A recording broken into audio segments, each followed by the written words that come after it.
हरे कृष्णा। वसुदेवम सुतम देवम कंस चाणूरमर्दनम देवकी परमानंदम कृष्णम वंदे जगद्गुरु। ईश्वर परम कृष्ण सच्चिदानंद विग्रह अनादिरादिर गोविंद सर्व कारण कारणम। नमस्कार दोस्तों, आज का वीडियो पेश है सूर्य के ऊपर। सूर्य का जन्म कुंडली के 12 भावों में क्या प्रभाव होता है, ये विषय है आज की वीडियो का। बड़े ही संक्षिप्त शब्दों के अंदर आपको मैं ये एक्सप्लेन करूँगा। जन्म कुंडली के 12 भावों को 4 कैटेगरी के अंदर बांटा जाता है। पहली कैटेगरी है केंद्र, 1 4 7 10 केंद्र। दूसरी है 2 त्रिकोण होते हैं, 5 और 9। तीसरी कैटेगरी होती है त्रिशडाई, 3 6 11। और चौथी कैटेगरी रह गई 2 8 12 की। ठीक है जी। अब सूर्य के ऊपर जो सूत्र चलेगा वो चलेगा कि जन्म कुंडली के 12 भावों में से 5 भावों में अगर सूर्य बैठ जाए तो कुछ एक्स्ट्रा ऑर्डिनरी, सामान्य अवस्था से हटकर कुछ विशेष गुण जातक के अंदर पाए जाते हैं। ये सूत्र है, बड़ा सीधा सा सूत्र है। ये सूत्र मैंने अपनी पढ़ाई के दरमियान अपने रिसर्च बेसिस पे अपनी जो भी मेरी समझ है उसके हिसाब से मैंने निर्मित किया है। ये सूत्र कोई यूनिवर्सल नहीं है कि इसको इसी तरीके से पढ़ा जा सकता है। मैंने अपनी आसानी के लिए और दूसरों को आसानी से समझाने के लिए बनाया है। ये सूत्र चलेगा सूर्य त्रिशडाय, 3 6 11 को त्रिशडाय भाव बोलते हैं। 3 6 11 त्रिशडाय प्लस 9 10। सूर्य यदि तीसरे घर में बैठ जाए बेनिफिशियल है। सूर्य यदि छठे भाव में बैठ जाए बेनिफिशियल है। सूर्य यदि 11वें भाव में बैठ जाए बेनिफिशियल है। सूर्य यदि 9वें भाव में बैठ जाए सुपर बेनिफिशियल है। सूर्य यदि 10वें भाव में बैठ जाए सुपर सुपर सुपर बेनिफिशियल है। यह सूत्र है, सिंपल सा। त्रिशडाय प्लस 9 10 घर, 9वां 10वां घर। त्रिशडाय 3 6 11वां भाव, 9वां और 10वां भाव। इन 5 भावों में कहीं भी सूर्य बैठ जाए तो सूर्य जातक के लिए बेनिफिशियल है। सामान्य परिस्थिति से हटकर कुछ एक्स्ट्रा ऑर्डिनरी क्वालिटी उस जातक में होगी, उस आदमी में होगी जिसकी जन्म कुंडली में सूर्य इन 5 घरों में से कहीं बैठा होगा। अब आपको डिफाइन करता हूं वन बाय वन। ये पैशन, हिम्मत, उत्साह का भाव है, पराक्रम का भाव है। सूर्य की पोजीशन 3rd हाउस में ये शो करती है कि जातक के अंदर एक्स्ट्रा ऑर्डिनरी पैशन होगा, किसी भी काम को करने का जो जुनून होगा। अब वो जुनून अच्छे पहलू में भी माना जा सकता है और बुरे पहलू में भी माना जा सकता है। कि अगर आदमी बहुत ही ज़्यादा जुनूनी होता है तो वो एक्स्ट्रा ऑर्डिनरी कामों के अंदर हाथ पैर मारता रहता है। ये चीज़ कई बार उसकी पर्सनैलिटी, उसके करियर के अंदर गलत भी साबित हो जाती है। ठीक है, लेकिन ऐसा आदमी एक जुनूनी होता है, एक लीडरशिप क्वालिटी होती है। उसको कोई अगर बड़ी जिम्मेवारी का काम सौंपा जाए तो उसको दिया जा सकता है, जिसका 3rd हाउस में सूर्य बैठे होंगे। सिबलिंग्स के साथ रिलेशनशिप बनाने में उस आदमी का डेडिकेशन होगा, अच्छा डेडिकेशन होगा। तीसरे भाव में सूर्य ये इंडिकेट करते हैं। ठीक है, सूर्य की पोजीशन छठे घर के अंदर ये इंडिकेट करती है कि आदमी को, जातक को अपने जीवन में कोई घातक रोग, कोई बड़ी बीमारी नहीं घेर पाएगी। ये ओवरऑल ऑब्जर्वेशन है।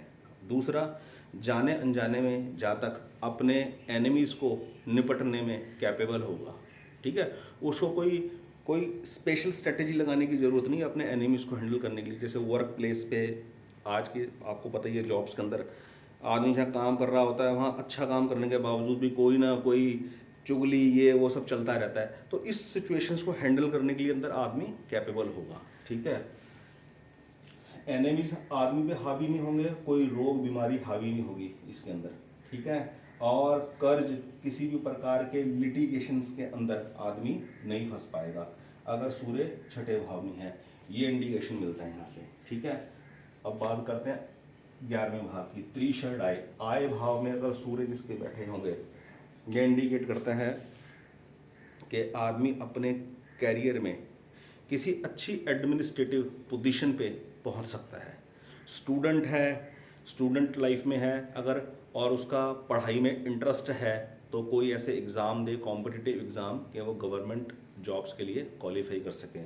या पॉलिटिक्स में कोई इंटरेस्ट है तो वो किसी पॉलिटिकल पोजीशन के लिए अपने आप को प्रोसीड कर सकता है। ये इंडिकेट करता है 11वें भाव के अंदर सूर्य बैठे हुए हैं, ठीक है। 3, 6, 11 क्लियर कर दिए, 9 और 10 क्लियर कर रहा हूँ। भाग्य का भाव है नौवां भाव, पिता से रिलेशन का भाव है 9वां भाव, धार्मिकता का है, ठीक है, स्पिरिचुअलिटी का है। सूर्य की पोजीशन 9th हाउस के अंदर बहुत ही लकी और बहुत ही अच्छी और बहुत ही शुभ मानी जाएगी। इसके अंदर व्यक्ति का जो इंटरेस्ट होगा वो धार्मिक क्रिया कामों में ज़्यादा होगा, ठीक है, और प्योर क्रिया कर्म कामों में होगा, दिखावेबाजी में नहीं। ये इंडिकेट करता है 9th हाउस के अंदर सूर्य। 10th हाउस के अंदर सूर्य की पोजीशन सबसे शुभ मानी जाती है। सबसे शुभ 10th और 9th, मैं दोनों को बराबर ही मानता हूँ। दोनों के अंदर सूर्य की एक ही जैसी पोजीशन मानता हूँ, अच्छाई में, पावर में, ठीक है। 10th हाउस के अंदर सूर्य की पोजीशन इंडिकेट करती है आदमी जिस भी काम को हाथ डालेगा, मिट्टी को हाथ डालेगा सोना करेगा। उसको कहने का भाव ये है, उसके अंदर सूझबूझ होगी किस काम को चूज करना है। जिस भी काम को चूज करेगा बहुत फिल्टर रिफाइन करके चूज करेगा। ये फलादेश है सूर्य का जन्म कुंडली के 12 भावों में से 5 भावों के अंदर, ठीक है। बाकी के जो भाव बचे हैं उसके अंदर सूर्य का कोई विशेष प्रभाव नहीं होता। और अगर आप किताबें पढ़ेंगे ज्योतिष फलित की, और या आप यूट्यूब के ऊपर किसी और चैनल्स के ऊपर अगर आप देखेंगे तो उसके अंदर उसके नेगेटिव रिजल्ट्स वगैरह बताए गए हैं। तो मैं नेगेटिविटी को एक्सप्लेन करने में इच्छुक नहीं हूँ, ठीक है। जो पॉजिटिविटी हम हॉरोस्कोप से ऑब्जर्व कर सकते हैं मैं उसी का डिस्कशन करने में यकीन रखता हूँ, क्योंकि मैंने अपने लाइफ एक्सपीरियंस में ये चीज़ देखी है कि एस्ट्रोलॉजी के अंदर अगर आपने किसी आदमी को कोई नेगेटिव बात बोल दी, उसका सारा दिमाग, सारा इम्पैक्ट उसी बात पे अटक के रह जाता है, वो अपनी ग्रोथ को रोक के बैठ जाता है वो आदमी। मैं इसलिए इस तरीके की कोई बात नहीं करना चाहता, ठीक है।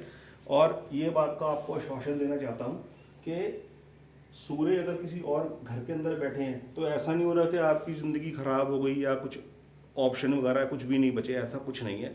क्योंकि प्रेडिक्शन किसी और तरीके से होती है। प्रेडिक्शन होती है लगन का स्वामी कहाँ बैठे हैं, आपके जन्म कुंडली में लगन के अलावा, लग्नेश के अलावा कौन से की प्लेनेट है, उनकी दशाएं, अंतर दशाएं, उस हिसाब से एनालाइज किया जाता है मैटर को, ठीक है। अब मेन टॉपिक तो कवर अप हो गया है इस वीडियो के अंदर। अब मैं एक एग्जांपल के लिए एक हॉरोस्कोप के अंदर आपको क्लियर करूंगा सूर्य का रिजल्ट, ठीक है। हम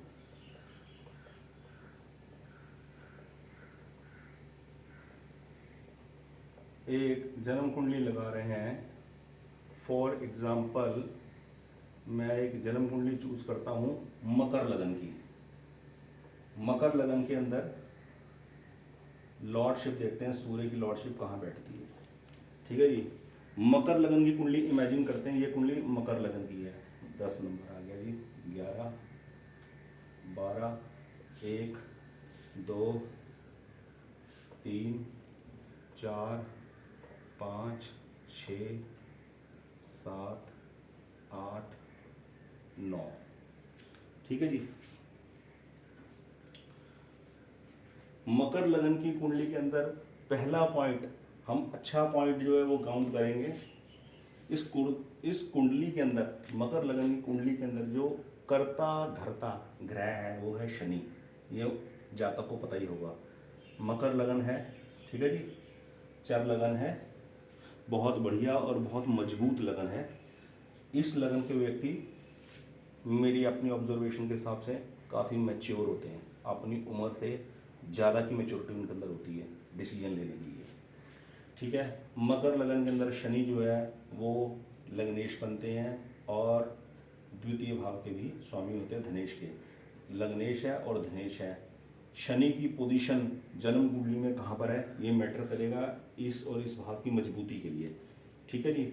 सबसे मेन प्लैनेट हो गए शनि, दूसरे प्लैनेट हो गए इनके बहुत ही स्ट्रॉन्ग प्लैनेट हो गए मंगल, क्योंकि मंगल की लॉर्डशिप है सुख भाव की, साथ में मंगल बने हैं आय भाव के स्वामी। ठीक है। तो मकर लगन की कुंडली के लिए पहले तो शनि सबसे मेन ग्रह हैं, दूसरे ग्रह हैं मंगल, सुखेश और आयुष बने हैं। ठीक है। और इस जन्म कुंडली के अंदर लग्नेश जितने ही सबसे आवश्यक और जरूरी ग्रह हैं शुक्र, क्योंकि शुक्र की लॉर्डशिप है त्रिकोण की और केंद्र की। जब भी जन्म कुंडली के अंदर कोई एक ग्रह त्रिकोण का और केंद्र का स्वामी बनता है तो वो विशेष कारक ग्रह बन जाता है। इस जन्म कुंडली के अंदर शुक्र की पोजीशन कहाँ पर है बहुत मैटर करेगी। शुक्र की दशा, महादशा, अंतरदशा, परंतरदशा जब भी आएगी बहुत पॉजिटिव रिजल्ट मिलेंगे इस कुंडली के अंदर। ठीक है। तो मेन जो प्लैनेट है वो देखने वाले हैं शनि, मंगल, शुक्र और चंद्र। ठीक है। ये मेन प्लैनेट है इसके अंदर। ठीक है। गुरु की लॉर्डशिप है आपकी 12वें और तीसरे भाव की। ठीक है। मैटर करेगा तीसरा भाव सिबलिंग्स के साथ है, बिलोंग करता है। गुरु की पोजीशन भी मैटर करेगी। गुरु की दृष्टि जिन जिन भावों पे होगी और जिन जिन ग्रहों पे होगी उनका असर लाइफ के अंदर प्लस माइनस में चलेगा, वो भी मैटर करेगा। लेकिन अब आता हूँ दूसरे पहलू के ऊपर। मकर लगन की कुंडली के अंदर सूर्य का मेन क्या प्रभाव रहेगा। अगर मकर लगन की कुंडली के अंदर सूर्य दूसरे भाव में है तो कोई विशेष प्रभाव सूर्य ग्रह को लेकर जीवन में नहीं है। ठीक है। लेकिन एक चीज़ की प्रिकॉशन लेकर रखनी है। यहाँ पर सूर्य की पोजीशन ये शो करता है कि आप अपने बोलने के तरीके से या सच बोलने के तरीके से, सच्चाई को ज़्यादा ठीक स्ट्रेट फॉरवर्ड सामने रखने की वजह से आप अपने जो सराउंडिंग्स हैं उनके साथ कुछ रिलेशंस के अंदर कुछ कड़वाहट पैदा हो सकती है। उस प्रिकॉशन को लेकर चलना है लाइफ के अंदर। ये मेन है सूर्य की पोजीशन सेकंड हाउस के अंदर मकर लगन की कुंडली के लिए। ठीक है। अब ये डिपेंड करेगा कि अगर सूर्य के ऊपर गुरु की दृष्टि पड़ रही है, गुरु की दृष्टि 5, 7, 9 पे होती है, 5वें 7वें 9वें गुरु जिस भी पोजीशन में हुए, अगर वो 7वें घर से इसको देख रहे हैं, 5वें घर से इसको देख रहे हैं या 9वीं दृष्टि से सूर्य के ऊपर देख रहे हैं तो वो चीज़ सिचुएशन उसको कूल डाउन बनाएगी। तो ये ओवरऑल ऑब्जर्वेशंस हैं। ठीक है।